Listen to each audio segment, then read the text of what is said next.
नमस्कार।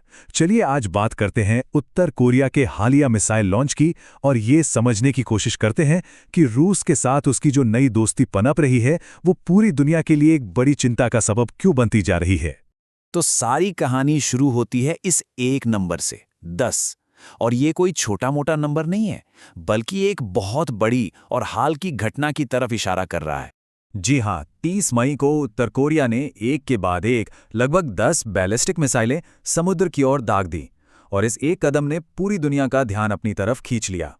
तो चलिए थोड़ा और गहराई में चलते हैं और देखते हैं कि इस लॉन्च के बारे में हमें अब तक क्या-क्या पता चला है। तो जो मुख्य बातें सामने आई हैं वो ये हैं, ये लॉन्च प्योंगयांग के पास सुनन इलाके से किया गया। मिसाइलों ने पूर्वी सागर, जिसे सी ऑफ जापान भी कहते हैं, उसकी तरफ करीब 350 किलोमीटर की दूरी तय की। अब साउथ कोरिया और जापान के अधिकारी अभी भी पता लगा रहे हैं कि ये कौन सी मिसाइलें थीं, लेकिन अंदाजा है कि ये KN-23 या हवासोंग 11B जैसी हो सकती हैं। एक बात तो साफ है, ये ताकत का एक बड़ा प्रदर्शन था। लेकिन सबसे बड़ा सवाल तो ये है कि आखिर इसी वक्त क्यों? देखिए, जियोपॉलिटिक्स में ना टाइमिंग का ही सारा खेल होता है।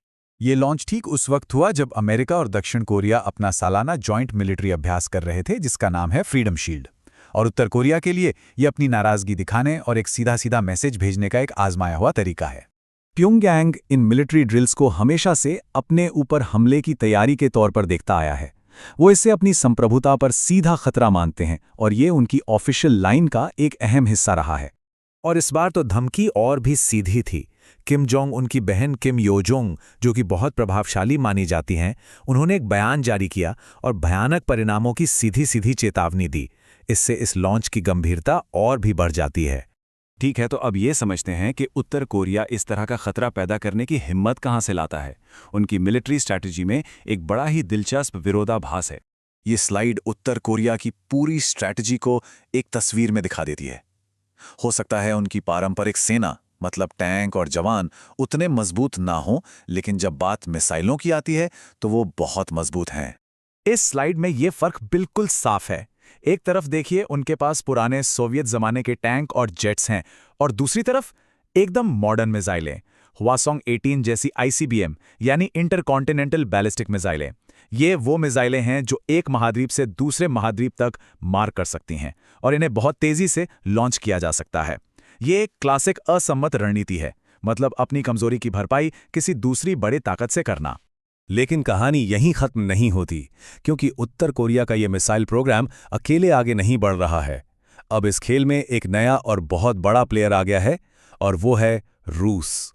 जरा इस नंबर को देखिए, 50 लाख से भी ज्यादा। माना जा रहा है कि उत्तर कोरिया ने 50 लाख से ज्यादा तोप के गोले रूस को भेजे हैं यूक्रेन युद्ध में इस्तेमाल के लिए। ये सहयोग का एक बहुत बड़ा लेवल है जो दिखाता है कि दोनों देशों के रिश्ते कितने गहरे हो गए हैं। तो ये एक तरह से दोनों के फायदे का सौदा है। उत्तर कोरिया को पैसा, खाना और जरूरी सामान मिल रहा है और रूस को युद्ध के लिए हथियार। लेकिन असली चिंता की बात यह नहीं है कि उत्तर कोरिया क्या दे रहा है। असली चिंता यह है कि रूस बदले में क्या दे सकता है। और इसका इशारा खुद व्लादिमीर पुतिन ने दिया था। जब किम जोंग उन रूस गए थे तो उनकी मीटिंग एक स्पेस पोर्ट पे रखी गई थी और पुतिन ने खुद कहा कि किम ने रॉकेट टेक्नोलॉजी में बहुत दिलचस्पी दिखाई। ये एक साफ संकेत था कि चर्चा किस बारे में हो रही है। और यहीं से वो सबसे बड़ी चिंता शुरू होती है जिसके बारे में सब बात कर रहे हैं। क्या होगा अगर रूस उत्तर कोरिया को एडवांस्ड मिलिट्री टेक्नोलॉजी देना शुरू कर दे? ये स्लाइड उन टेक्नोलॉजीज की लिस्ट है जो सच में गेम चेंजर साबित हो सकती हैं, जैसे कि वॉरहेड को छोटा करने की टेक्नोलॉजी ताकि परमाणु बम अलग-अलग मिसाइलों पे फिट हो सकें, या फिर ऐसी टेक्नोलॉजी जिससे एक ही मिसाइल कई टारगेट पर हमला कर सके, और सबसे खतरनाक परमाणु पनडुब्बियां बनाने में मदद। इनमें से कोई भी एक टेक्नोलॉजी दुनिया के सुरक्षा समीकरण को पूरी तरह से बदल सकती है। और ये सब सिर्फ कोई थियरी नहीं है, ये खतरा आज भी मौजूद है। उत्तर कोरिया की ICBM आज भी अमेरिकी मेनलैंड तक पहुंच सकती हैं। उनकी दूसरी मिसाइलें गुआम में अमेरिकी ठिकानों को निशाना बना सकती हैं। और रही बात साउथ कोरिया और जापान की, तो वो तो हमेशा से उनकी छोटी दूरी की मिसाइलों के निशाने पर हैं। तो आखिर में हम इसी सवाल पर आकर रुक जाते हैं। एक तरफ उत्तर कोरिया का बढ़ता परमाणु कार्यक्रम है और दूसरी तरफ रूस की टेक्नोलॉजी देने की संभावना। ये एक इतना खतरनाक कॉम्बिनेशन है जो एक बिल्कुल नया और अप्रत्याशित खतरा पैदा कर रहा है। सवाल बस यही है क्या दुनिया इस नए खतरे का सामना करने के लिए तैयार है?